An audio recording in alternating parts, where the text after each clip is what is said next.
January 1999. The NBA comes out of the lockout. It's going to be a short season, but it's already over in Chicago. Michael Jordan is gone. Phil Jackson is gone. Pippen traded. Rodman's going nowhere. To rebuild? But what do we have? There are two veterans in the starting five, Tony Kukoc, Ron Harper, and three other good players, Brent Barry, Randy Brown, Dickie Simpkins, and bench players on your screens. But after Jordan and company, it's pitch black. Maybe hopeful for the draft? Corey Benjamin at number 28 and Makio Baston at 58? Yeah, forget those names. The team has a new coach, Tim Floyd, who came from Iowa State College. No authority in the NBA, no experience with stars. Bulls started with 8 losses in the first 9 games. As the season progressed, there were streaks of 6, 7 losses in a row. The Bulls' average efficiency is 81.9 points per game. That's terrible. The offense was the weakest in the league. The defense was just above the bottom. Season result: 13 wins, 37 losses. Last place in the Eastern Conference. Point differential: minus 7.4 points per game on average. Attendance at games dropped by half compared to the 1997-98 season. The team didn't have a leader capable of pulling his weight both on offense and in the locker room. Tim Floyd couldn't establish discipline or style of play. General manager Jerry Krause was actively making plans for a future draft pick.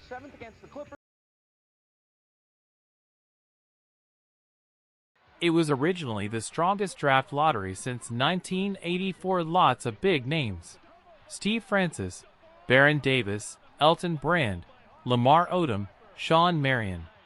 After going 13-37 on the season, the Bulls had the second worst record in the league. That gave them a 15.7% chance of winning the lottery. The top lottery favorite was Vancouver, now Memphis, with a 25% chance.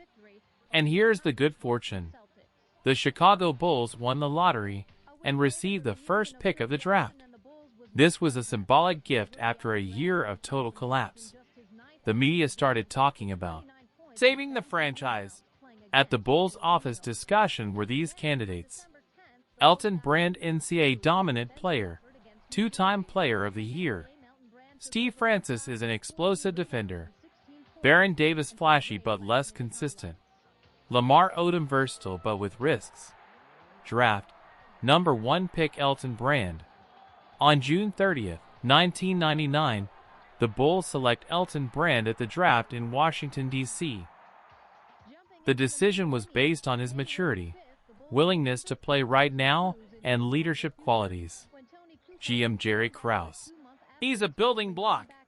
He's just about ready for the NBA.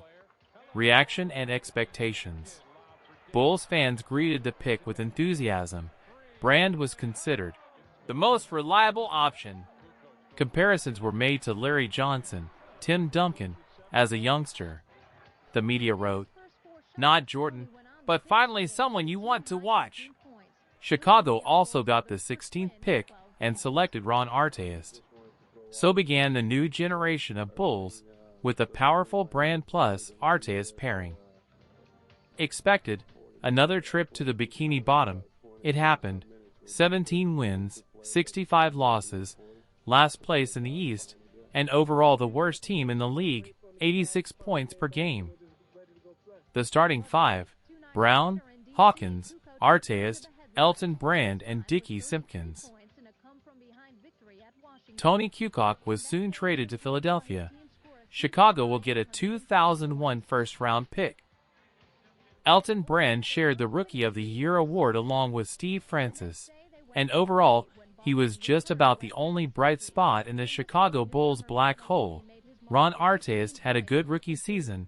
Tim Floyd was underperforming. The team had no structure, though young players were developing. The bottom line is this: the 1999-2000 season was a step in the development of individual players, especially Brand and Artest. But as a team, the Bulls remained down. Management hoped that adding another top pick in 2000 would start the climb, but it wasn't that simple.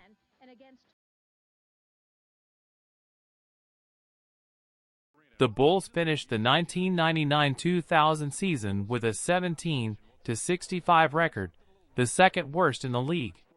That meant they were entering the draft lottery again, with an excellent chance at a high pick. The team continued to build around Elton Brand and Ron Artest, and hoped for another strong rookie to speed up the rebuild. The lottery was held on May 21, 2000. Bulls received the fourth pick below expectations, but still in the top 5. The 2000 draft was considered one of the weakest in history beforehand.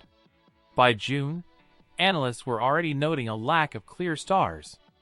Among the most discussed names: Kenyon Martin, Cincinnati, athletic and aggressive, a nearly unanimous first pick. Mike Miller, Florida, sharpshooter, pure scorer. Jamal Crawford, Michigan, unstable but bright offensive talent. Darius Miles, high school, very young, with an unbelievable ceiling. Marcus Fizer, Iowa State, power forward, former Tim Floyd backup. The Chicago Bulls select power forward Marcus Fizer, a player that Coach Tim Floyd knew well from Iowa State's college days. Fizer was extremely dominant in the NCAA. 23 points and 8 rebounds on average, MVP of the Big 12 tournament. He was expected to be a powerful second pillar to pair with Brand, or even a replacement if Elton was ever traded. Additional pick: Jamal Crawford, 8th pick via trade. Bulls were also active and made a trade with Cleveland. Gave up Chris Mimi and received the 8th pick Jamal Crawford. Crawford was extremely raw, but his offensive arsenal was exciting, especially in isolation. Reaction and expectations: Fizer is a safe pick, but fans and pundits had their doubts. Why another forward when you already have Brand? It was thought that the Bulls were either preparing to trade Elton or wanted to play two heavyweights at the same time. Crawford is a bet for the future. Many believed in his number 6 skill set. What went wrong? Fizer and Brand didn't match up on the floor. Both played closer to the basket, lacked a three-point shot, and demanded the ball. Fizer was slow for the small forward position and short for the center position. At the same time, Crawford progressed erratically, but showed flashes of talent. The 2000 draft was supposed to be a milestone in the rebuilding of the Chicago Bulls, but instead it exacerbated the chaos of management and rotation. The Bulls picked on familiarity, ignored the balance of the roster, and began to tear down what little they had already built. Still, the Crawford pick proved to be a long-term fluke, albeit not immediately. Chicago believed that young players, especially Elton Brand and Ron Artest, could add, and the 2000 draft pick would give a new impetus. The starting 5: Bryce Drew, Brad Miller, Ron Mercer, Ron Artest, Elton Brand, as well as from the bench influenced the game Marcus Fizer, Fred Hoiberg, and Jamal Crawford. The result is, again, a trip to the Bikini Bottom. 15 wins to 67 losses, second worst record in franchise history. 0 wins in road games, which is an anti-record NBA. Average point differential -11, worst offense, one of the worst defenses, bad veterans, lack of coaching, rookie failure, management starting to question the direction of the rebuild. Summer promised plenty of challenges.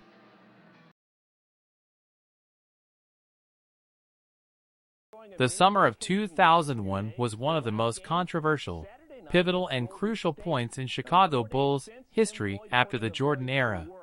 It was the moment when the team completely changed the vector of development and started all over again, the second rebuild in 3 years, betting on the most raw but potentially stellar teenagers. Chicago Bulls traded Elton Brand to the Los Angeles Clippers for the rights to Tyson Chandler, the number 2 pick of the 2001 draft. Justification for the trade by Krause. Brand is low for a center with a low ceiling, according to management. The media, fans, and pundits took it extremely negatively. Brand was popular, hardworking, and had proven his worth. The Clippers were applauded. They had just been given a young future all-star, not capable of becoming a franchise star. Chandler is tall, athletic, flexible, and could be the new Garnett or Kemp. Let's build the team around length, speed, and youth. The Bulls entered the draft with 2 high picks. 4. Rights to the number 2 pick after a trade with the Clippers. Picks. Second pick, Tyson Chandler. Schoolboy from Dominguez, California, 213 centimeters. Athletic, long-armed, defensive big man. The idea is to make him the new Gamble, KG-like. Pick 4, Eddie Curry. Also a high schooler, from the suburbs of Chicago, Thornwood High. Massive, with a great finish at ringside. Was voted the best player in the United States in high school. Bottom line. The Bulls are banking on 2 high school players with no NCAA or professional playing experience. That's risky even by the standards of those years. The 2001/2002 season for the Chicago Bulls is, without exaggeration, the most painful and difficult stage in the team's entire post-winning era. It was a real consequence of the adventurous decisions of the summer of 2001 and showed the fragility of the hopes pinned on 2 high school players. Head coach Tim Floyd started the season, but resigned on December 24, 2001 after a 4-21 record. He was replaced by Bill Berry temporarily, and then Bill Cartwright, former champion Bulls player, Floyd's assistant. By mid-season, the team had a new coach, but still had the old problem of unstructured chaos on the court. Young nuclear lineup. The team was banking on 2 high clickers. Tyson Chandler. Played erratically, fouled a lot, didn't score points. Good at rebounding and block shots, but slow to adapt to NBA physics. Eddie Curry. More powerful on offense, but poor on defense, couldn't handle the press. Jamal Crawford. Recovering from injury, played 23 games. Hasn't lived up to future leader status so far, but he's had some glimpses. Stable veteran Roser Tyler. Roser Tyler suddenly became the team's most efficient player. 13.1 points and 6.7 rebounds. Steady work in the paint. Mentor for Chandler and Curry. Expectations. Develop youth, show progression. Reality. Incoherent offense. Terrible defense. Lack of structure. 2. Potential monsters. Chandler and Curry looked like scared schoolboys. Loss of faith from fans and media. Rumors of Jerry Krause's firing began to circulate by the spring. The Bulls had one of the worst seasons in history and became the laughingstock of the league. But this painful year was a necessary cleansing. It would be the start of a new, more coherent team where Heinrich, Gordon, and Deng would shine. For now, it was rock bottom. The fans had a baby hope that the baby Bulls would shine someday.